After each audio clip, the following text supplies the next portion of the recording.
The wind carried dust and desperation through Utica, Montana, in equal measure that scorching afternoon in June 1882. And Emma Thornton knew both intimately as she stood before the largest ranch house she had ever seen, her threadbare dress clinging to her thin frame while her stomach cramped with hunger she could no longer ignore. She had buried her husband Thomas 3 months ago after a rattlesnake took him during their journey west, and the fever that followed left her alone in a strange territory with nothing but the clothes on her back and a wagon she had traded for 2 meals. The ranch spread before her like a small kingdom, cattle dotting the golden hills that rolled toward distant mountains, and somewhere inside that imposing structure of timber and stone was a kitchen where food existed in abundance, while she had not eaten anything substantial in 4 days. Emma raised her fist and knocked on the heavy wooden door, her knuckles barely making a sound against the solid oak. She knocked again, harder this time, and heard footsteps approaching from within. The door swung open to reveal a man who stood well over 6 feet tall, with shoulders broad enough to fill the door frame and dark hair that curled slightly at his collar.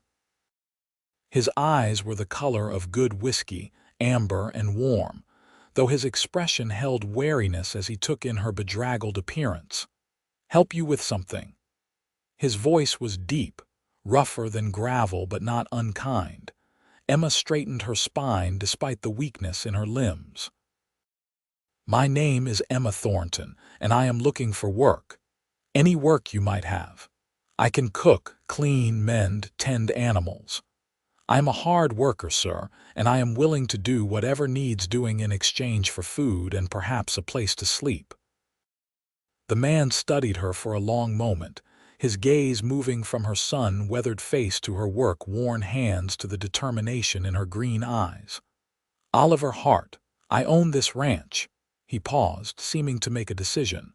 "When did you last eat?" "I had some hardtack yesterday morning." It was not quite a lie, though the piece had been so small and stale she had barely been able to choke it down. Oliver's jaw tightened. "Come inside. Kitchen is this way." He led her through a spacious front room with furniture that spoke of comfort and means, through a dining area with a table that could seat a dozen men, and into the largest kitchen Emma had ever seen. A cast iron stove dominated one wall, cupboards lined another, and a window over the basin looked out onto a vegetable garden that showed signs of neglect. "Sit." Oliver pointed to a chair at the small table in the corner. "I will make you something." "Sir, I could not possibly impose." "If you just show me what needs doing, I can earn my meal." "Sit down before you fall down, Mrs. Thornton. We will talk about work after you have eaten." Emma sank into the chair, her legs grateful for the reprieve. She watched as Oliver moved through the kitchen with surprising competence for a man, pulling out bread, butter, cold roast beef, cheese, and apple preserves. He set a plate before her laden with more food than she had seen in weeks, then poured her a glass of cool milk from the icebox. "Eat slowly," he advised. "Your stomach will rebel if you rush it." She wanted to devour everything in moments, but his words made sense, and she forced herself to take small bites, chewing thoroughly. The flavors exploded across her tongue after days of near starvation, and she had to blink back tears of relief and gratitude. Oliver busied himself at the counter, giving her privacy to compose herself, and she noticed he was making coffee with the easy movements of someone who had done it countless times. "How long have you been on your own?" he asked, his back still to her. 3 months. "My husband Thomas and I were heading to Oregon when he was bitten by a rattlesnake outside of Billings. The fever took him 5 days later. I buried him there and tried to continue on, but the wagon broke an axle 2 weeks ago, and I had to trade it for food and passage this far. I thought there might be work in town, but everyone said to try the ranches instead." Oliver turned, 2 cups of coffee in his hands. He set one before her and took the chair across the table. "This is hard country for a woman alone. Do you have family back east?" "No one. Thomas and I were both orphans. We met in Chicago and married 2 years ago, decided to head west for a fresh start." Emma wrapped her hands around the warm cup, drawing comfort from its heat despite the summer temperature. "I will not burden you with my troubles, Mr. Hart. I came here to offer honest work for honest pay. I noticed your garden needs tending, and I imagine a ranch this size keeps you too busy to manage a household properly." Something flickered across his face, there and gone too quickly for her to identify. "My wife Mary died 18 months ago. Cholera outbreak. She ran this house like clockwork, and I have been making do with my own poor efforts since. The men who work for me take care of their own meals in the bunkhouse, and I have been eating whatever I can throw together that will not kill me. The house has gotten away from me, I will admit that. I am very sorry for your loss." Emma meant it. She recognized the particular emptiness in his eyes, the one that came from losing your other half and having to learn how to be whole again on your own. "And I am sorry for yours." Oliver took a drink of his coffee. "Here is what I propose. You work in the kitchen and the house, keep things clean and running properly, prepare meals for both of us. In exchange, you get room and board, and I will pay you $20 a month. There is a small room off the kitchen that Mary used for storage. It has a window and enough space for a bed. I can have it cleared out by evening." $20 was more than generous, and Emma knew it. Most domestic help earned half that. "Mr. Hart, that is too much. I could not accept such wages for simple housework. The wages are fair for the work I need done. This house is large and I have let it fall into disrepair. There is also the garden to manage, preservation to be done when harvest comes, and honestly, Mrs. Thornton, I am tired of eating my own terrible cooking. If you can make this place feel like a home again instead of a mausoleum, you will have earned every penny." Emma felt something loosen in her chest, a tension she had been carrying since Thomas died. Here was a lifeline, a chance to rebuild her life and her strength. "Then I accept your offer, Mr. Hart, and I thank you for your kindness. Oliver, if we are going to be sharing a house, there is no need for such formality." Emma then. She finished her coffee and stood, her legs already feeling steadier with food in her belly. "If you will show me that storage room, I can begin clearing it out myself. And then, if you have no objection, I would like to start on the kitchen. I saw the state of those cupboards when you got the food, and I am fairly certain something was growing in the back of one of them." Oliver had the grace to look embarrassed. "I may have neglected things more than I should have. You were grieving. That is understandable. But you have help now, and we will set things right." They spent the afternoon working together, Oliver hauling the accumulated odds and ends out of the small room while Emma scrubbed it from ceiling to floor. He brought in a bed frame from one of the unused bedrooms upstairs, a good mattress, clean linens, a small dresser, and even a rag rug to warm the wooden floor.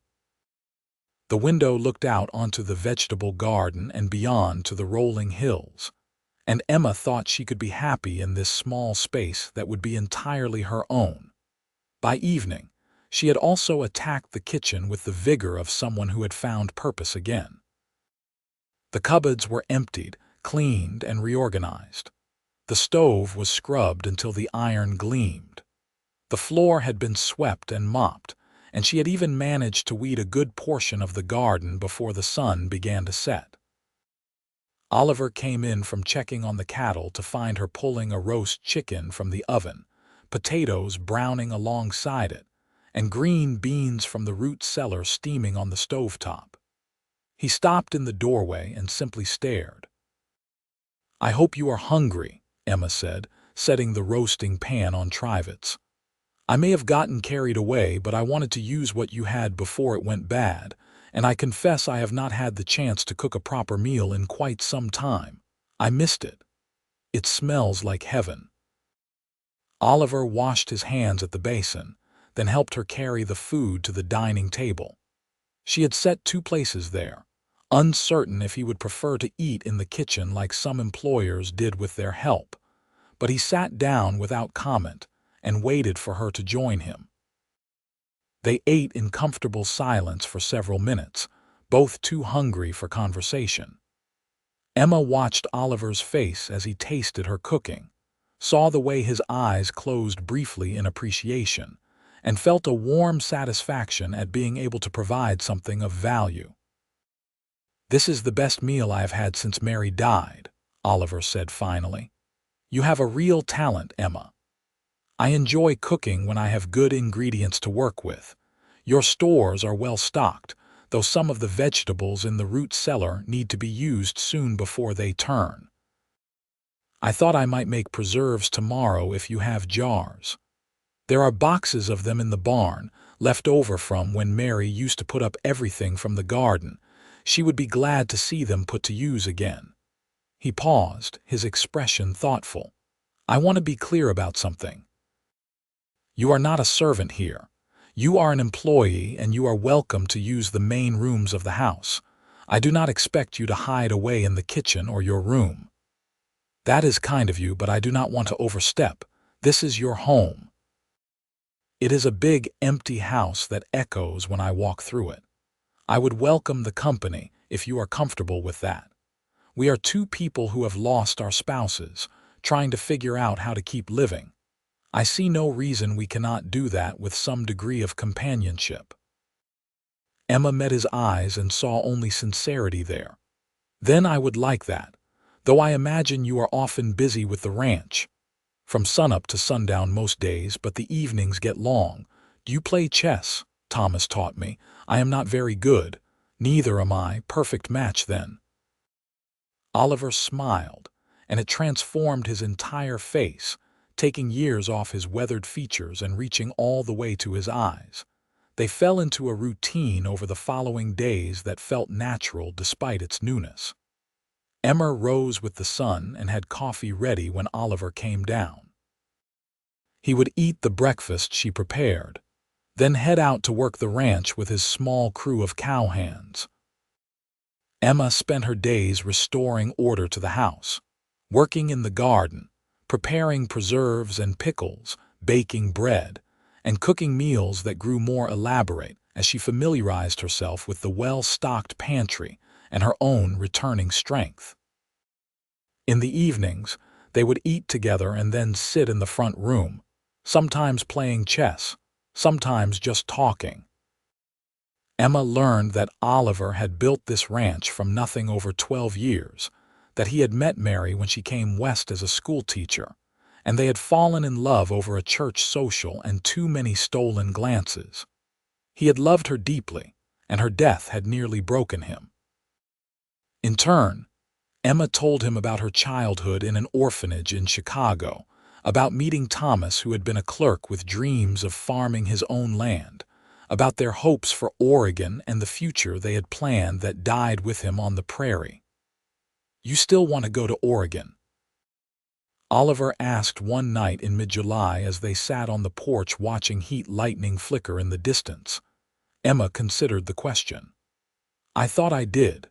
It was the dream Thomas and I shared, and after he died, I felt like I owed it to him to continue on.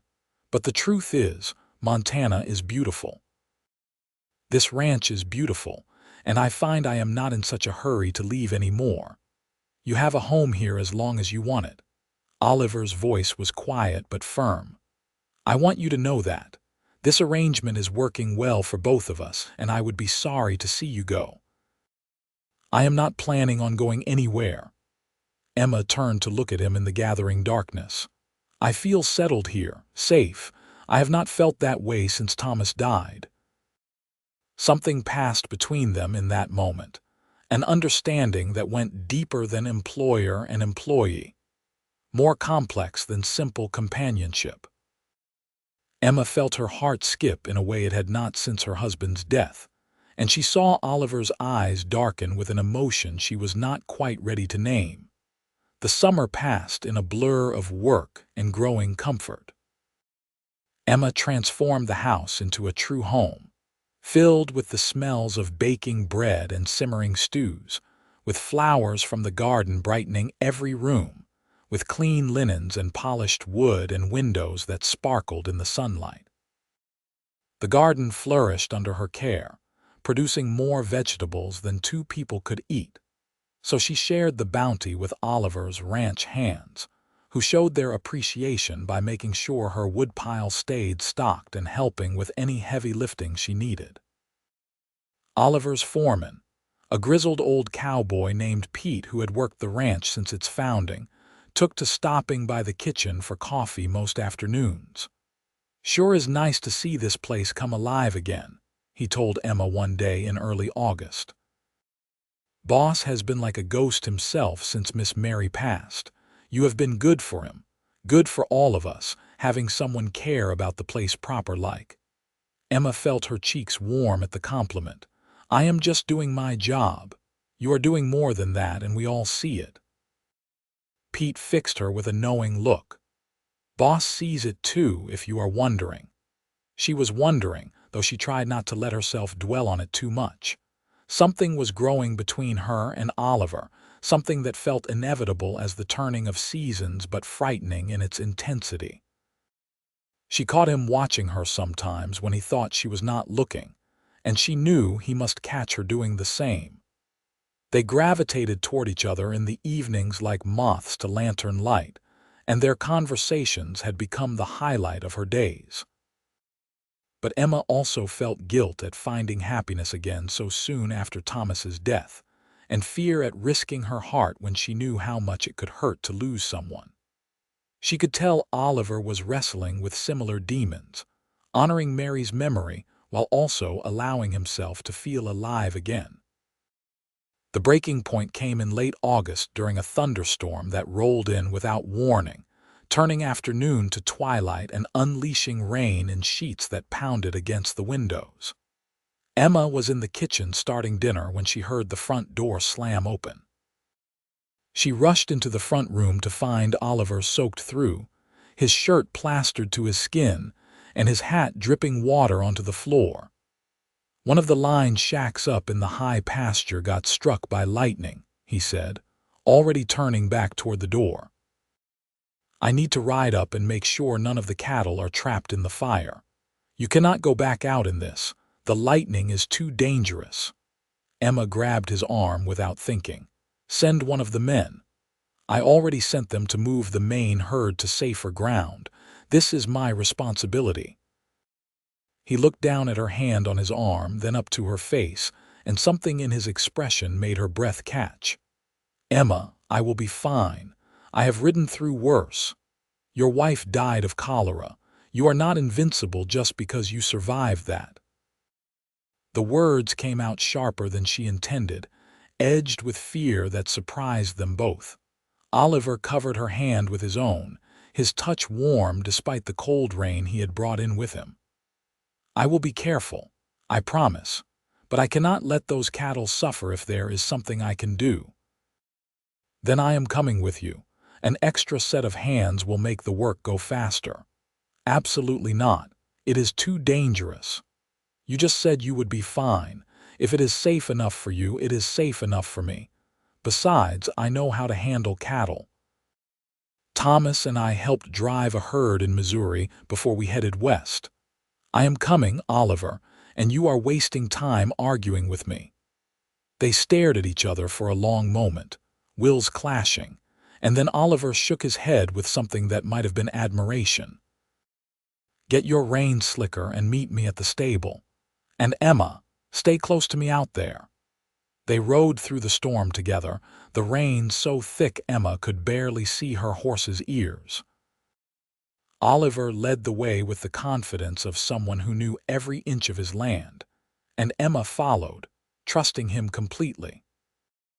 The lightning had indeed struck the small cabin used by cowhands during the summer grazing season, and though the rain had put out most of the fire, several terrified cattle were milling around the burning structure, too panicked to move away to safety. Working together, Emma and Oliver managed to herd the cattle away from the danger and down toward the lower pasture, where the rest of the herd had been moved. It took hours of work in the pouring rain, their horses struggling through mud that sucked at their hooves. But finally, the last steer was accounted for and moving with the others toward shelter in a box canyon. They were both shaking with cold and exhaustion by the time they made it back to the ranch house. Oliver took care of the horses while Emma stumbled inside and immediately began stoking the fire in the front room and setting water to heat for coffee. She was trying to light the stove with trembling hands when Oliver came in and gently took the matches from her. "Go change into dry clothes. You are freezing." "So are you." But she went to her room and peeled off her soaked garments, toweling herself dry and pulling on her nightdress and a thick robe. When she emerged, Oliver had the fire roaring and coffee brewing. He had also changed into dry pants, but was still shirtless, his chest and shoulders golden in the firelight as he rubbed his hair dry with a towel. Emma stopped in the doorway, momentarily forgetting how to breathe. Oliver looked up and their eyes met and held. The air between them suddenly felt charged with more than just the aftermath of the storm. "Thank you for coming with me tonight," Oliver said quietly.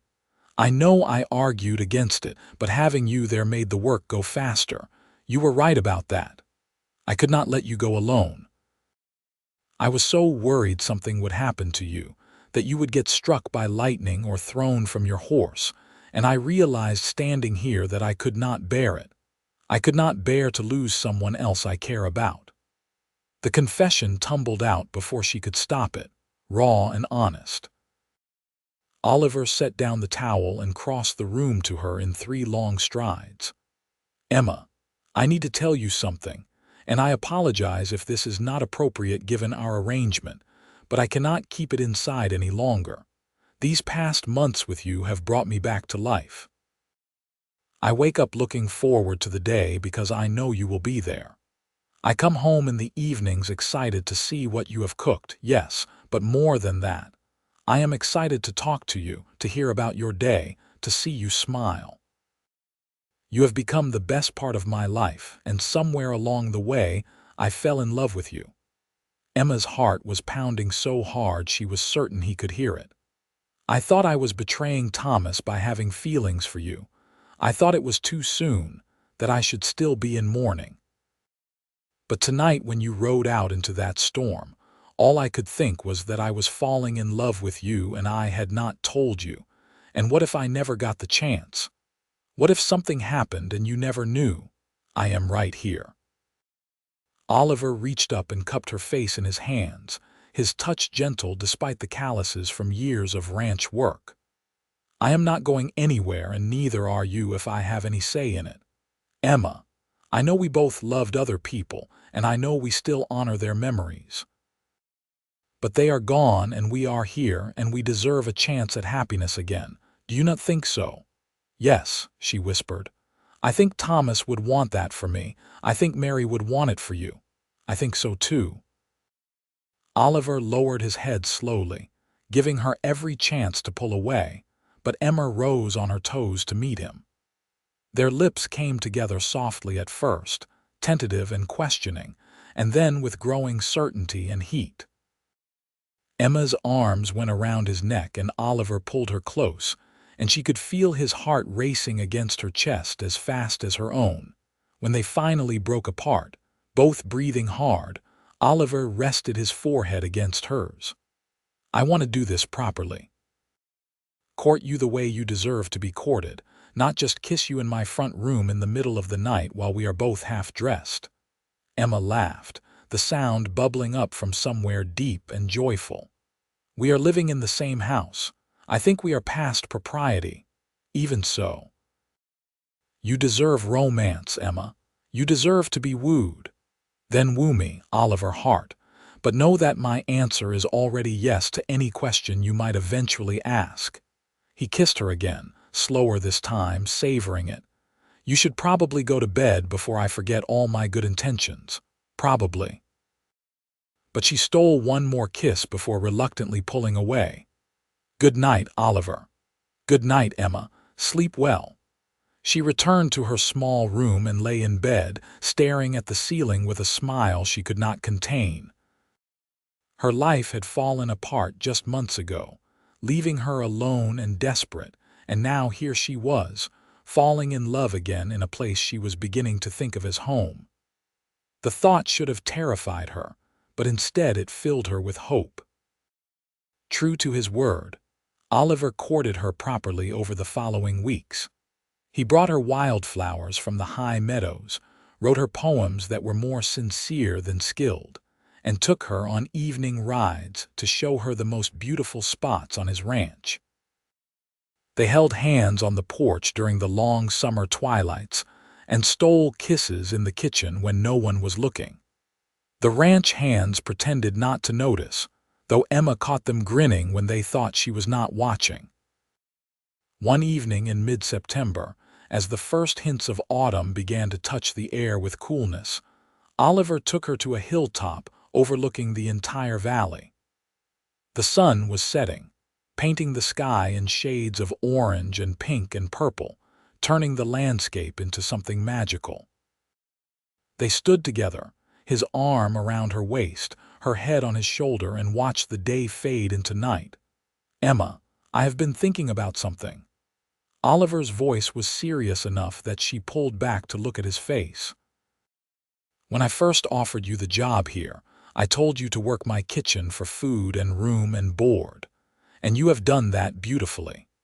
You have transformed this house and my life along with it. But I realize now that what I really need, what I really want, is for you to work my heart instead." Emma felt tears prick her eyes at the words. "Oliver," he took both her hands in his, holding them tight. "I want you to stay forever, not as my employee but as my wife. I know it has not been very long, and I will understand if you need more time. But I also know what I feel, and I know I want to spend the rest of my life with you. Will you marry me, Emma? Will you let me love you the way you deserve to be loved?" "Yes." The word came out choked with emotion, but she repeated it stronger. "Yes, Oliver, I will marry you. I want nothing more than to spend my life with you." He swept her up in his arms and spun her around, both of them laughing like children, and then he was kissing her with a passion that left no doubt about his feelings. When they finally separated, both grinning so wide their faces hurt, Oliver pulled a ring from his pocket. It was simple gold with a small ruby, and Emma recognized it. "This was Mary's," she said softly. "It was. Before she died, when she knew the cholera was going to take her, she made me promise that if I ever found love again, I would not spend the rest of my life alone. She said I should take this ring and give it to the woman who made me feel alive again. I think she would have liked you, Emma. I think you two would have been friends." Emma took the ring and slid it onto her finger. It fit perfectly, and she thought perhaps Mary's blessing was in that small miracle. "I wish I could have known her. I wish Thomas could have met you. But I am grateful for the life we have found together, and I promise to honor their memories while building our future." That is all either of them would have wanted. Oliver kissed her again, softer this time. "When should we get married?"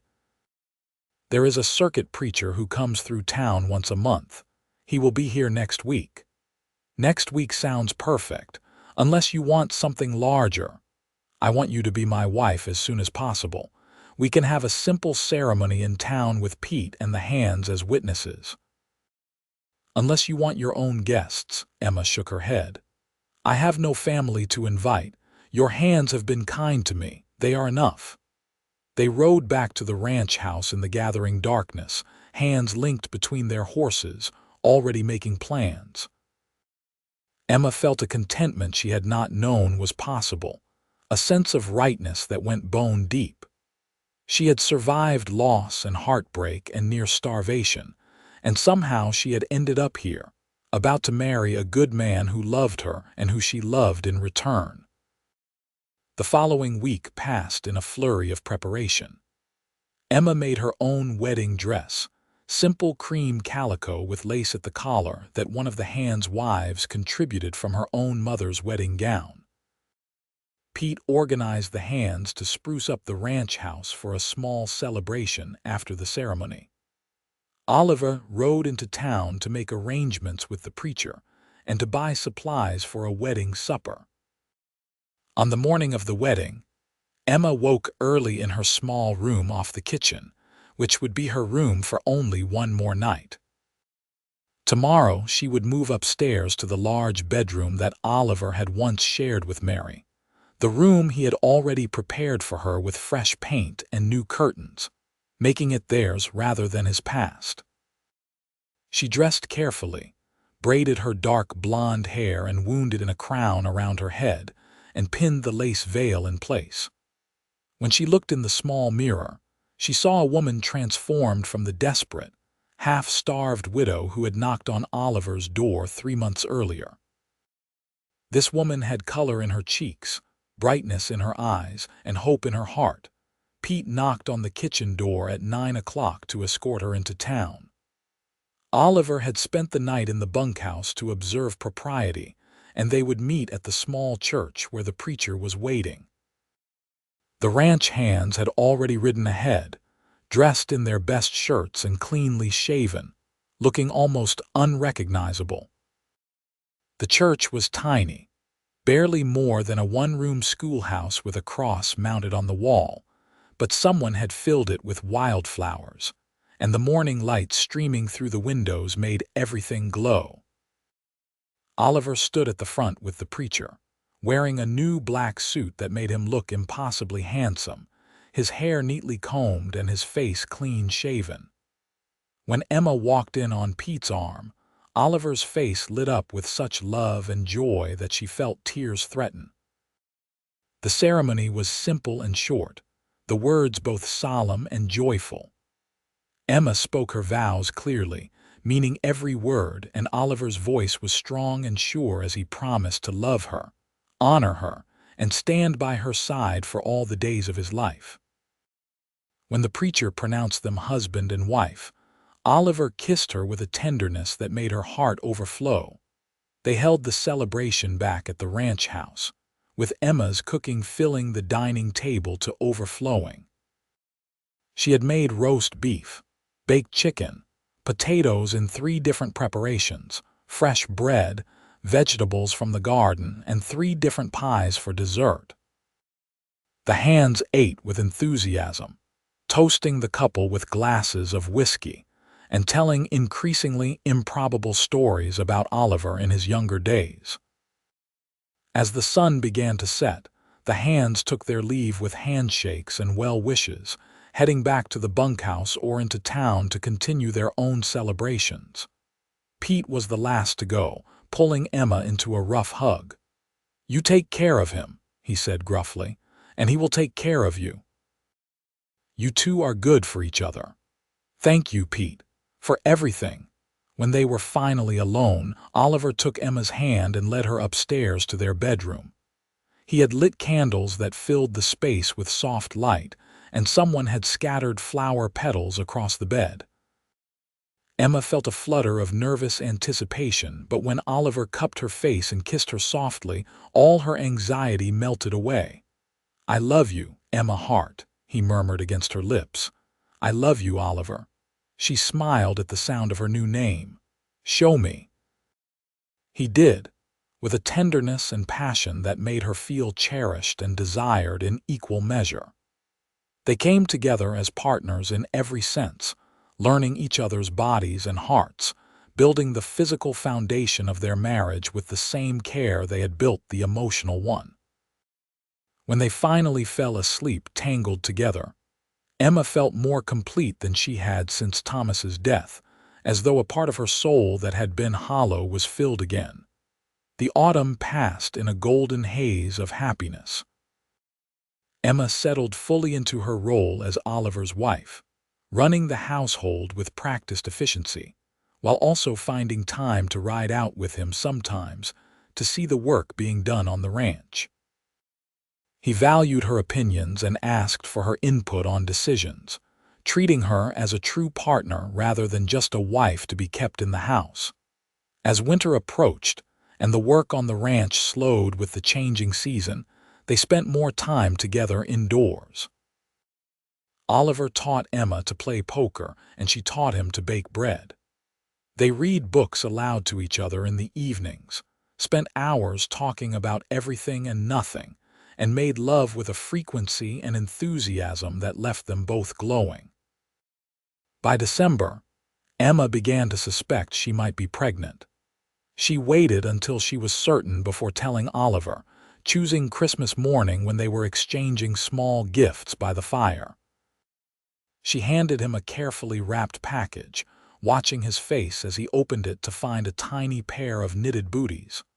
Oliver stared at the booties for a long moment, then looked up at her with wonder written across his features. "Are you telling me what I think you are telling me? We are going to have a baby. Sometime in July, I believe." He let out a whoop of joy and scooped her into his arms, spinning her around before setting her down carefully as though she were made of glass. "We are having a baby. Emma, we are going to be parents. Are you happy?" She thought she knew the answer but needed to hear it. Happy does not begin to cover it. I am overjoyed. I am thrilled. I am terrified. I am everything all at once. He knelt down and pressed his ear to her still flat stomach. "Hello in there, little one. I am your father, and I already love you more than you can possibly know." Emma ran her fingers through his hair, her own eyes wet with happy tears. "This baby is so lucky to have you as a father." They spent the winter preparing for the baby, Oliver building a beautiful cradle in the barn during his spare time while Emma sewed tiny clothes and knitted blankets. The morning sickness was difficult but manageable, and by spring she was feeling well again, her belly beginning to round visibly. The ranch came alive with the new season, cattle calving and grass greening and work multiplying. Oliver was busier than ever but always made time for Emma, checking on her constantly and insisting she not overdo things. She rolled her eyes at his overprotectiveness, but secretly loved how much he cared. In late July, on a night when heat lightning flickered outside the windows, Emma went into labor. Oliver rode for the doctor in town, covering the distance in record time, while Pete's wife Maggie stayed with Emma, providing comfort and reassurance.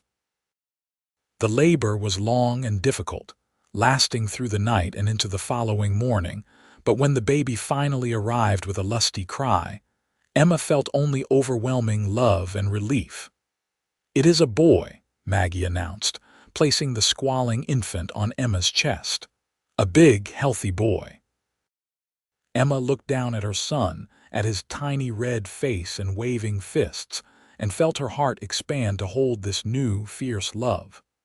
Oliver came into the room moments later, still dusty from his ride, and stopped short at the sight of his wife and child. "Come meet your son," Emma said softly. Oliver approached almost reverently, reaching out a finger that the baby immediately grasped with surprising strength. "He is perfect. Emma, he is absolutely perfect. What should we name him?" They had discussed several options but never settled on one. Oliver looked thoughtful. "What about Matthew? It means gift from God, and that is exactly what he is. A gift we never expected but both needed. Matthew Hart, I love it." Emma smiled up at her husband, seeing her own joy and wonder reflected in his face. "Welcome to the world, Matthew. You are so very loved." The baby settled into their lives with surprising ease, though the sleepless nights took their toll. Oliver was a devoted father, getting up with Emma for feedings, walking the floor with Matthew when he was fussy, and generally making it clear that he considered parenting a shared responsibility. Emma fell in love with him all over again, watching him with their son. The months turned into years, each one bringing new joys and challenges. Matthew grew into a sturdy toddler with his father's eyes and his mother's determination. The ranch prospered under Oliver's management, and Emma's contributions to running the household and making the ranch a welcoming place for the hands who worked there. When Matthew was 2, Emma found herself pregnant again. This time, she recognized the signs immediately and told Oliver as soon as she was certain. Their second child, a daughter they named Catherine, arrived the following spring with much less drama than her brother, slipping into the world almost easily after a short labor that left the doctor shaking his head in amazement. "You have been blessed with an easy birth this time, Mrs. Hart," he said as he packed up his bag. Emma looked at her daughter's peaceful sleeping face and then at Oliver, who was sitting on the bed with Matthew in his lap, both of them gazing at the new baby with matching expressions of awe. "I have been blessed in so many ways, Doctor. More than I ever thought possible." Life settled into a happy rhythm. The children grew, the ranch thrived, and Emma and Oliver's love deepened with each passing year. They made it a practice to take time for themselves, stealing moments alone when the children were sleeping or having Pete watch them, so they could ride out to their hilltop and watch the sunset like they had the night Oliver proposed. "You ever think about that day you knocked on my door?" Oliver asked one evening as they sat on the hilltop, the children safely tucked into bed back at the house. It had been 5 years since Emma first arrived at the ranch, desperate and alone. "All the time," Emma admitted. "I think about how terrified I was, how I had no idea if you would even answer the door, or if you did, whether you would turn me away. I thought I was just looking for food and maybe a few days' work. I never imagined I would find a home and a family and a love I did not think I would ever have again. I thought I was hiring someone to cook and clean. I never imagined I was opening the door to the woman who would become my entire world." Oliver pulled her close, and she rested her head on his shoulder the way she had so many times before. "I am grateful every single day that you were brave enough to knock, and that I was wise enough to let you in. I remember what you said when you proposed. That I should stop working your kitchen and work your heart instead, that I should stay forever." Emma turned to look at him, this man who had saved her life in more ways than he probably realized. "It was the best offer I ever accepted. Forever is not long enough with you." Oliver kissed her, soft and sweet and full of promise. "But I will take every day we get and be grateful for them all." They sat together as the stars began to emerge, talking about their plans for expanding the ranch, about Matthew's education and Catherine's fierce personality, about the garden Emma wanted to plant in the spring, and the new horse Oliver was considering buying. They talked about the future they were building together, brick by brick, day by day, with the foundation of love they had built on the ruins of their separate pasts. 2 more children followed over the years, another son named James and a daughter named Rose. The ranch house rang with the sounds of children playing, of laughter and occasional arguments, of life being lived fully. Emma's kitchen was always full of good smells and better food, and Oliver's hands continued to stop by regularly for coffee and conversation, bringing their own families to socialize with the Hart clan. Pete retired eventually, his bones too old for the hard work of ranching, and Oliver gifted him a small cottage on the edge of the property where he could live out his days in comfort. Matthew showed an early aptitude for ranching and began working alongside his father as soon as he was old enough, learning the business from the ground up. Catherine proved to have her mother's head for numbers and her father's determination, and Emma had no doubt she would do something remarkable with her life. On their 10th wedding anniversary, Oliver surprised Emma with a trip to Billings, their first real time away from the ranch and children since Matthew's birth. They stayed in a hotel, ate in restaurants, and enjoyed the simple pleasure of being just husband and wife rather than parents and ranchers and employers. On their last evening, they walked through the town cemetery at Emma's request. She found Thomas's grave without difficulty, the simple marker weathered but still readable. Oliver stood back respectfully as Emma knelt beside it, running her fingers over the carved letters of her first husband's name. "Hello, Thomas," she said softly. "I wanted to visit to tell you that I am well. More than well, I am happy. I found love again, the way you would have wanted me to. His name is Oliver, and he is a good man who treats me with respect and kindness. We have 4 children now and a ranch that feels like the home we always dreamed of having. I have not forgotten you. I never will. You were my first love, and you gave me the courage to head west and start over. Without that journey, I never would have found Oliver and this life we have built. So thank you, Thomas. Thank you for loving me and for giving me the strength to love again. Rest easy. I am exactly where I am supposed to be." Oliver came up behind her and rested his hand on her shoulder, offering silent support. Emma stood and leaned into him, taking comfort in his solid presence. They walked back to the hotel hand in hand, and that night they made love with a tenderness that honored the past while celebrating the present. The years continued to pass, bringing the joys and sorrows that make up any life. They lost a foal to colic, and celebrated when a bull they had gambled on turned out to be worth twice what they paid. They nursed the children through illnesses and celebrated their achievements. They supported each other through the death of friends and the arrival of grandchildren, when Matthew married a schoolteacher from town and started his own family in a house Oliver built for them on the ranch land. On Emma's 40th birthday, Oliver took her back to their hilltop at sunset. The children were old enough now to not need constant supervision, and they had ridden out alone the way they used to when they were first married. The valley spread below them, golden in the fading light, the ranch house and buildings looking small and perfect in the distance. "Do you remember the first time I brought you here?" Oliver asked, his arm around her waist holding her close the way it always had. "How could I forget? You asked me to marry you. You told me to work your heart instead of your kitchen and to stay forever." Emma smiled at the memory. "It is still the most romantic thing anyone has ever said to me. I meant every word then, and I mean it now. You have worked my heart every single day since, Emma. You have filled it with love and joy and purpose.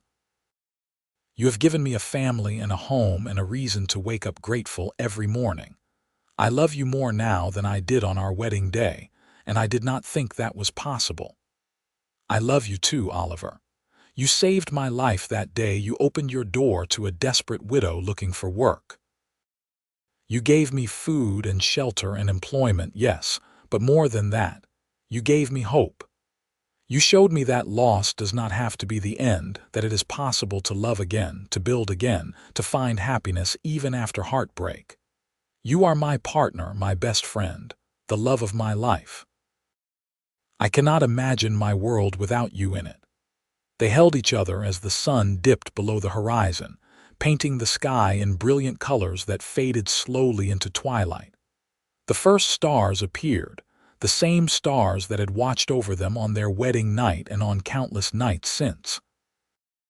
The air was cool with the promise of autumn, carrying the scent of grass and cattle and the distant wood smoke from the ranch house where their children were likely arguing about whose turn it was to set the table. "We should head back," Emma said reluctantly, "before it gets full dark." "In a minute. I want to stay here a little longer, just the two of us." Oliver tightened his arms around her. "These moments are precious. I want to hold onto this one a bit more." So they stayed, Two people who had found each other against all odds, who had built a life from the ashes of their separate pasts, who had loved and lost and learned to love again. The ranch spread below them, a testament to their hard work and dedication. The family waiting at home was a testament to their love. And the way they held each other, after 10 years of marriage and all the challenges those years had brought, was a testament to the strength of the bond they had forged. When they finally rode back to the house, the children had indeed set the table, though the result was chaotic at best. Catherine had picked wildflowers and arranged them in a jar in the center. James had drawn a birthday card with careful concentration. Rose, at only 4 years old, had attempted to help and mainly succeeded in moving the plates around until no one knew where they were supposed to sit. Matthew had somehow managed to keep order and even started a pot of stew warming on the stove using his mother's recipe. "Happy birthday, Mama." They chorused when Emma walked in, and she felt her eyes fill with happy tears at the sight of them all gathered together, trying so hard to make her day special. "Thank you, my darlings. This is wonderful." They ate together, the whole family around the table, and Emma looked at each face in turn. Matthew, so serious and responsible at 14, already showing signs of the man he would become. Catherine at 12, clever and quick with a smile that could charm anyone. James at 9, quieter than his siblings but with a deep well of kindness. And Rose, her baby, who would probably never be quiet a day in her life. And Oliver at the head of the table, catching her eye and winking, the silver just starting to show in his dark hair and the lines around his eyes deeper than they had been, but still the man she had fallen in love with. This was her life, this noisy, chaotic, beautiful life, and she would not trade it for anything. The children grew and eventually left home, one by one, to start their own lives. Matthew took over more and more of the ranch operations as Oliver's knees began to protest the long days on horseback. Catherine surprised everyone by becoming a lawyer, traveling to San Francisco to study and returning to practice in Montana, fighting for women's property rights and making her parents fiercely proud. James became a veterinarian, putting his gentleness with animals to professional use. And Rose, true to her spirited nature, married a railroad man and traveled up and down the Western Territories, sending letters full of adventures that Emma read aloud to Oliver in the evenings. On their 20th wedding anniversary, Oliver and Emma renewed their vows in the same small church where they had first married, surrounded by children, grandchildren, friends, and ranch hands both old and new. Emma wore the same cream calico dress, carefully preserved and still fitting though she had given birth to 4 children in the years since. Oliver wore the same black suit, a bit tighter around the middle but still serviceable. Pete, now 80 years old and moving slowly but still sharp as a tack, stood as their witness again. "I knew the day you arrived that you were going to change everything," he told Emma during the celebration afterward. "I just did not know how much. You brought this ranch back to life and you brought Oliver back to life. That is no small thing." "He did the same for me," Emma replied, watching Oliver play with one of their grandchildren across the yard. "We saved each other. That is what the best marriages do. You shore each other up when one is weak, and you celebrate together when things are good. You two have done that better than most." Emma hugged the old man, grateful for his steady presence in their lives, for his wisdom and his friendship and his willingness to escort a nervous widow to her wedding 2 decades ago. So much had changed since that day, but the core of it, the love between her and Oliver, had only grown stronger. As the sun set on their anniversary celebration, Emma found herself back on their hilltop with Oliver, the place that had become sacred to them over the years. They had brought their children here to teach them about the ranch, their grandchildren to tell them stories, and each other countless times to reconnect and remember why they had fallen in love in the first place. 20 years, Oliver mused, his arm around Emma's shoulders. It feels like yesterday and a lifetime ago all at once. I know what you mean. I can still remember exactly what you looked like when you opened that door the first time. How intimidating you seemed, and how kind you turned out to be. How you made me food before you even asked what I wanted. How you offered me not just work but dignity. Emma leaned into him, fitting perfectly against his side the way she always had. You saw me when I was at my lowest and you treated me with respect. That meant everything. You were so determined, so fierce despite being half-starved and exhausted. I knew immediately you were someone special. I just did not know yet that you were going to be my someone special. Oliver pressed a kiss to the top of her head. Best decision I ever made, hiring you. Second best was asking you to marry me. What was the first best? Asking you to marry me. I said that wrong. There is no second best. Marrying you was the single best decision of my life, and I have never once regretted it. Even when I burned that roast so badly we had to air out the house for 2 days, even then, though I will admit that tested me. Oliver laughed, and Emma joined in, both of them remembering the early days when she had been so eager to impress him that she had left a roast in the oven too long while they were distracted kissing in the garden. Even when I accidentally let all the chickens out and it took us hours to round them up. I married you for better or worse. Runaway chickens fall under worse, but only barely. They sat in comfortable silence for a while, watching the stars emerge one by one. The night air was cool but not cold, carrying the sounds of the ranch settling down for the night. Somewhere in the distance, a coyote called and another answered. An owl hooted from the barn. The world was alive around them, and they were part of it, woven into the fabric of this place they had built together. "Do you think you will ever retire?" Emma asked. "Let Matthew take over completely. I have been thinking about it. My knees say yes, but my heart is not quite ready. This ranch is my life's work. It is hard to let it go, even to someone as capable as Matthew. It does not have to be all or nothing. You could step back slowly, just be available for advice and guidance while he handles the day-to-day operations.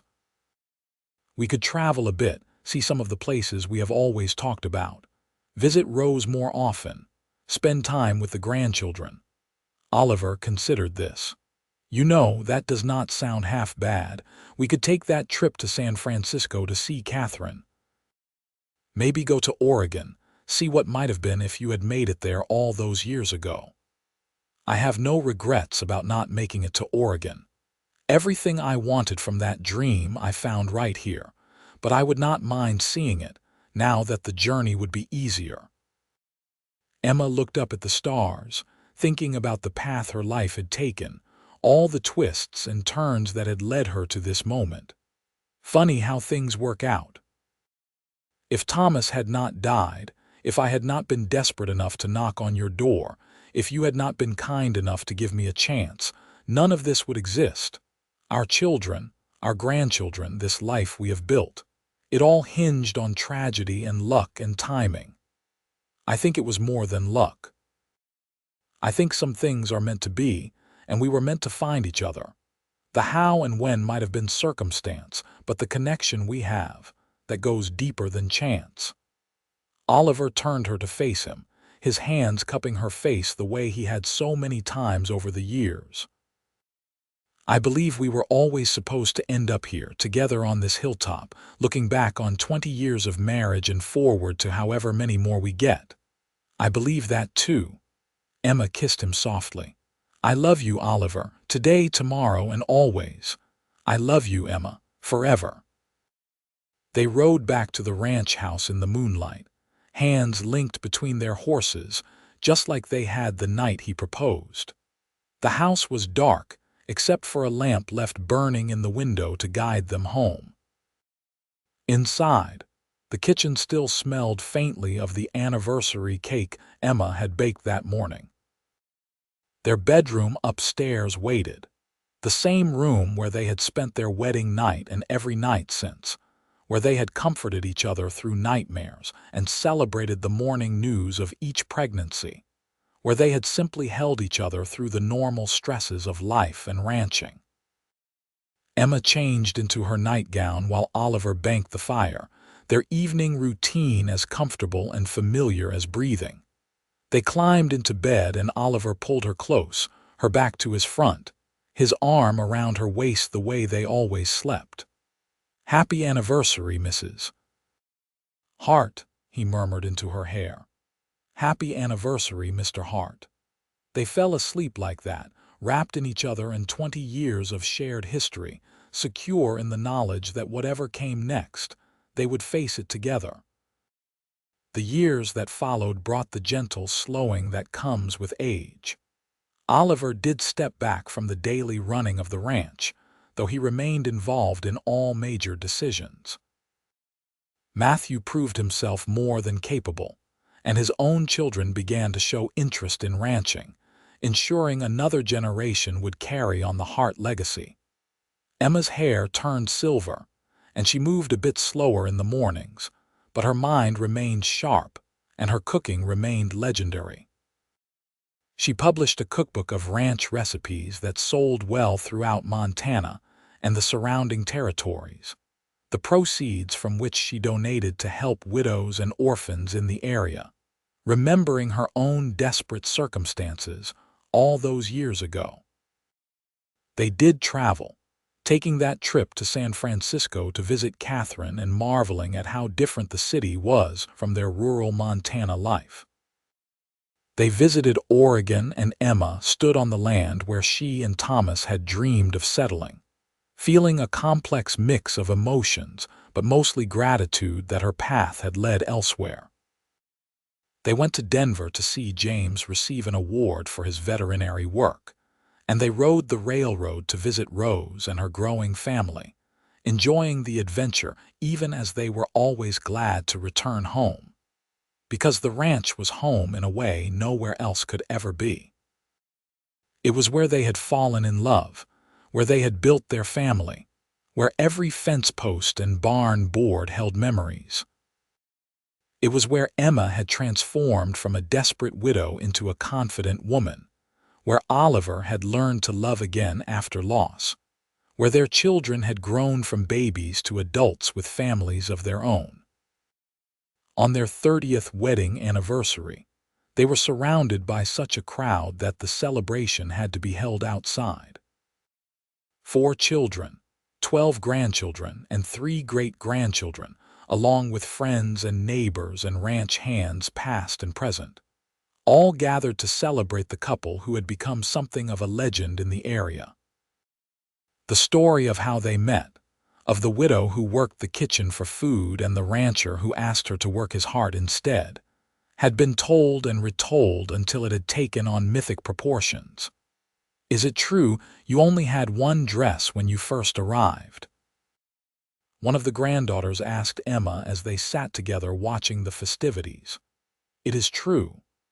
I had lost everything in the journey west after your great-grandfather Thomas died.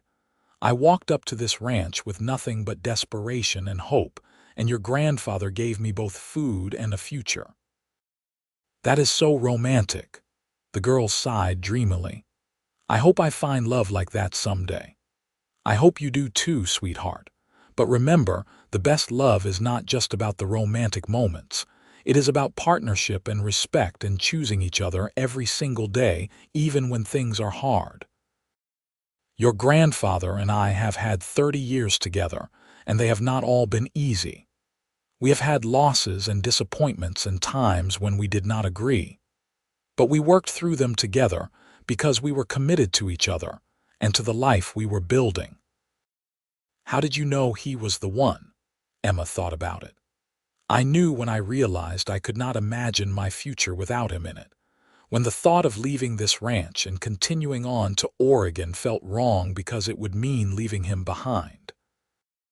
When I understood that he saw me, truly saw me, not just as someone to cook his meals but as a person with thoughts and dreams and value, he made me feel like I mattered. You do matter, Grandma. You matter so much to all of us. Emma hugged her granddaughter close, feeling the continuity of generations, the way love and family rippled out from the center like waves on a pond. She and Oliver had created all of this, starting from two broken people who dared to love again. As the sun set on their anniversary celebration, Emma found Oliver standing at the edge of the gathering, looking out over the ranch.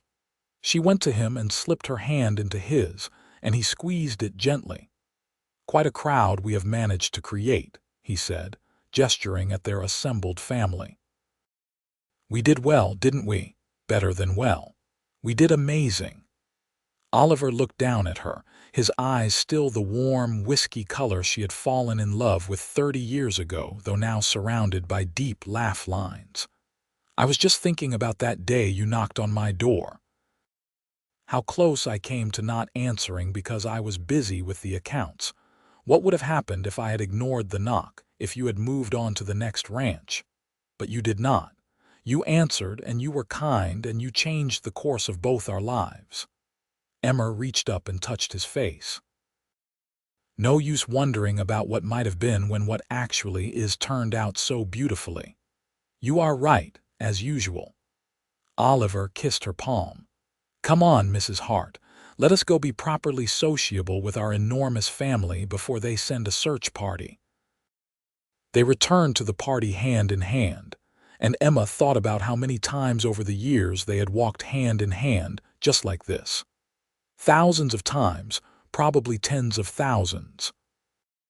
And each time, she had felt the same sense of rightness, of being exactly where she belonged with exactly who she belonged with. The evening ended with toasts, with Matthew speaking eloquently about his parents' relationship and how it had taught him what marriage should be, with Catherine telling funny stories about growing up on the ranch, with James and Rose adding their own memories and appreciation. When it was Emma's turn to speak, she stood with Oliver beside her and looked out at the sea of faces, all connected to her and Oliver through bonds of blood and love.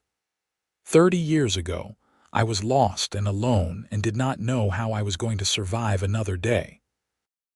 Then I found this ranch, and more importantly, I found this man. She squeezed Oliver's hand. He offered me work in his kitchen for food and shelter, but then he offered me something infinitely more valuable. He offered me his heart, and he asked me to stay forever. It was the easiest yes I have ever given. Everything you see here, all of you, all of this life and love and family, started with that one decision to take a chance on each other. So my advice to all of you is this: when love offers itself, even if the timing seems wrong or the circumstances seem impossible, say yes. Take the chance. Build the life. You never know what miracles might result. There was not a dry eye in the crowd by the time she finished, and Oliver pulled her close and kissed her forehead, his own eyes suspiciously bright. They cut the anniversary cake Emma had made that morning, a towering creation of layers and frosting that their grandchildren attacked with enthusiasm, and danced to music from a fiddle player one of the hands had brought in from town. As the party wound down and families began to head home or to the guest rooms Emma had prepared, Oliver and Emma took one last walk around the ranch in the moonlight.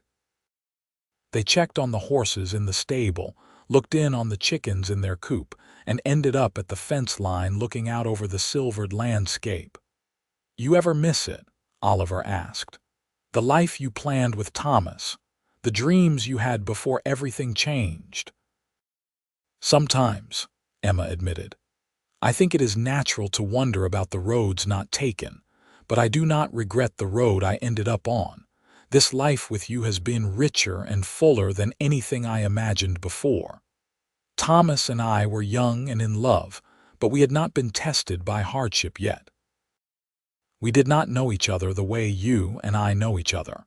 What we have is deeper because it was forged in loss and survival and the conscious choice to build something new from broken pieces. I feel the same way about Mary. I loved her deeply, and her death devastated me. But you brought me back to life in a way I did not think was possible. You did not replace her. You created something entirely new, something that was ours alone. Oliver turned to face her fully. I hope you know how grateful I am that you were brave enough to knock on my door that day. How grateful I am that you said yes when I asked you to marry me.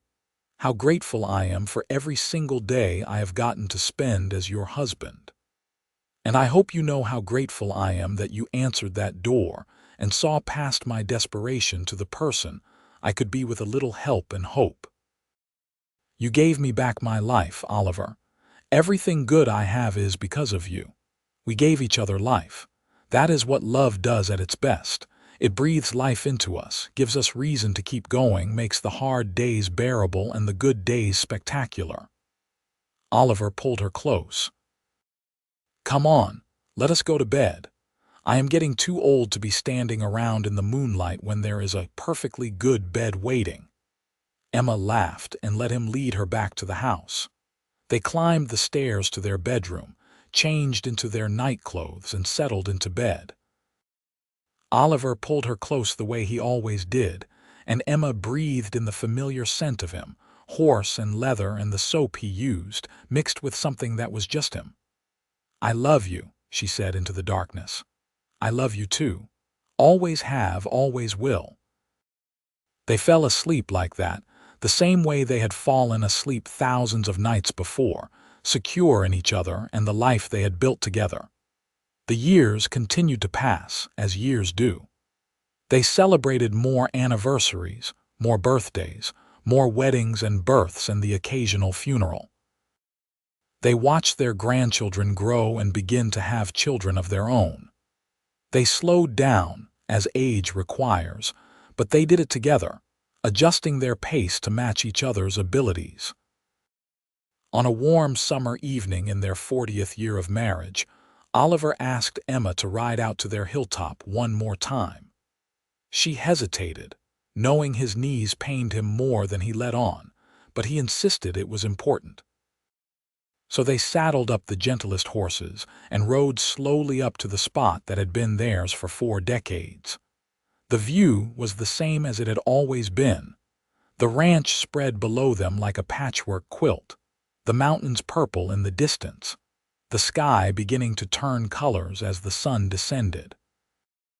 They stood together looking out over it all, and Oliver's arm came around Emma's waist in the gesture that had become second nature. I wanted to come up here one more time, he said quietly, to this spot where I asked you to marry me all those years ago. To thank this place for the magic it has held for us. It is just a hilltop, Emma said, though her voice was thick with emotion. It is more than that.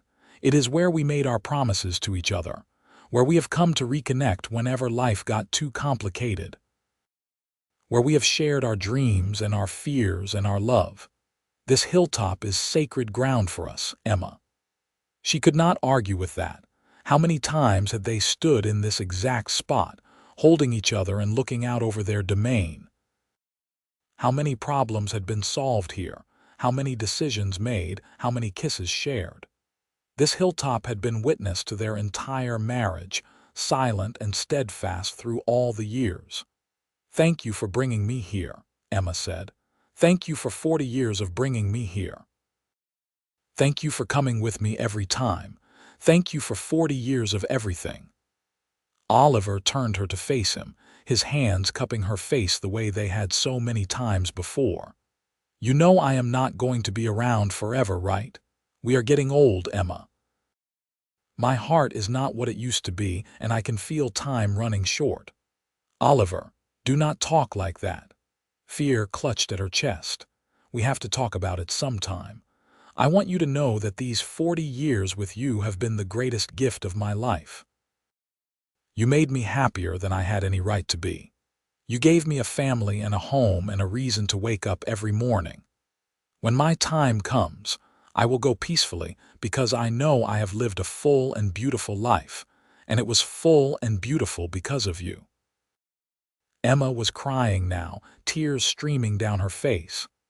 I do not want to lose you. I cannot do this without you. Yes, you can. You are the strongest person I know, Emma. You survived losing Thomas. You survived being alone and desperate, and you built a whole new life for yourself. If you have to do it again, you will. But I hope we have many more years together first. I am not planning on going anywhere just yet. I just wanted you to know, in case I do not get the chance to say it later, that loving you was the honor and joy of my life. Emma threw her arms around him and held on tight, feeling his heart beating against hers, strong and steady despite his words. Loving you was the same for me. You saved my life, Oliver. In every way a person can be saved. They stood like that for a long time, holding each other while the sun set and the stars came out. Finally, when the air grew too cool and their old bones protested standing in one place for too long, they rode slowly back to the ranch house, savoring the journey and each other's company. Oliver lived another 3 years after that conversation on the hilltop. 3 good years, full of grandchildren and great-grandchildren, of quiet mornings with coffee and good meals, of sitting on the porch in the evenings watching the sun set. His heart finally gave out one night in his sleep, Emma beside him where she had been for 43 years. He simply did not wake up, passing peacefully from one state to the next with Emma's hand in his. The grief was profound but not unexpected. Emma had known this day would come, had been preparing for it since their conversation on the hilltop. She mourned him deeply, but also celebrated the life they had shared, the love that had sustained them both through more than 4 decades. The funeral was enormous, the whole county turning out to pay respects to a man who had been respected and loved by all who knew him. Emma stood beside his grave in the cemetery on the ranch, surrounded by children and grandchildren and great-grandchildren, all of them there because she and Oliver had taken a chance on love when both of them had thought love was behind them. In the weeks after his death, Emma found herself walking through the house they had shared, touching things that had been his, remembering moments and conversations and all the small intimacies that made up a long marriage. She slept on his side of the bed for a while, trying to feel close to him, then moved back to her own side because she could imagine his voice telling her not to be ridiculous. Matthew tried to convince her to move into town, to let him take over the ranch house completely, but Emma refused. "This is my home," she told him firmly. "Your father and I built this life together, and I am not leaving it just because he is gone. I have been alone before. I survived it once, and I will survive it again, though I pray I do not have to for long." She lived 2 more years after Oliver's death. Years she spent surrounded by family, but always aware of the Oliver-shaped hole in her life. She wrote down the story of their life together, so the grandchildren and great-grandchildren would know exactly how their family had started, with a desperate widow and a grieving rancher who found each other at exactly the right time. She made sure all her affairs were in order, divided her possessions among the children, and prepared to let go when the time came. On what would have been her 45th wedding anniversary, Emma asked Matthew to take her up to the hilltop one last time. She was too frail to ride, so they went in a wagon, bouncing over the rough ground until they reached the spot where she and Oliver had stood so many times. "Help me up," she said, and Matthew supported her as she stood looking out over the ranch one last time. It looked the same as it always had, timeless and beautiful, a testament to the vision and hard work of generations of hearts. "Are you all right, Mama?" Matthew asked, concerned by how pale she looked. "I am fine, sweetheart. I am just ready." Emma reached out and touched the air as though reaching for someone only she could see. "I am ready now, Oliver. I have finished all the things I needed to finish. Our family knows the story. They know how much we loved each other. I can come to you now." "Mama, you are scaring me." Emma smiled at her son and patted his cheek. "Do not be scared. I have lived a long, beautiful life, much longer and more beautiful than I ever expected. I was blessed beyond measure. But I miss your father terribly, and I am ready to be with him again. Take me home, Matthew. I want to lie down." Matthew drove her back to the ranch house and helped her into bed. He sat with her, holding her hand, while she drifted in and out of consciousness. Emma's daughters came, and her other children, and they all took turns sitting with her, telling her they loved her, thanking her for everything she had given them. As the sun set on what would be the last day of her life, Emma opened her eyes one final time and smiled at nothing her children could see. "Oliver," she whispered, "you kept your promise. You were waiting for me." Her eyes closed and her breathing slowed and then stopped, her face peaceful and content. They buried her beside Oliver on the ranch, under a tree they had planted together years ago.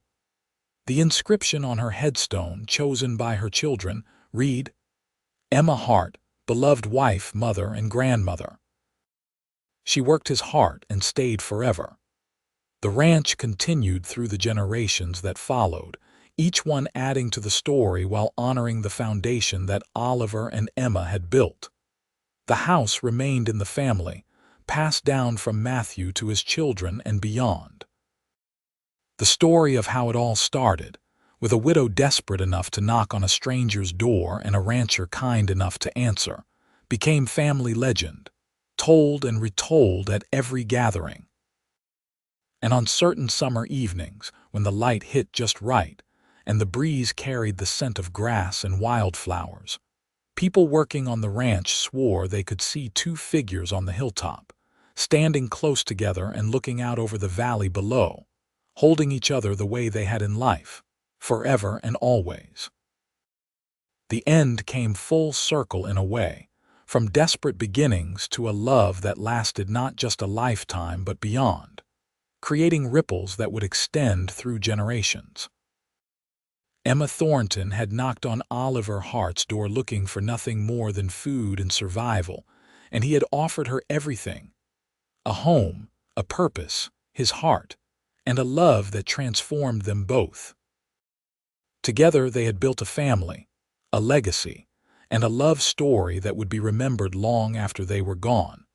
Proof that sometimes the most beautiful chapters of our lives begin when we find the courage to ask for help, and when someone finds the kindness to answer.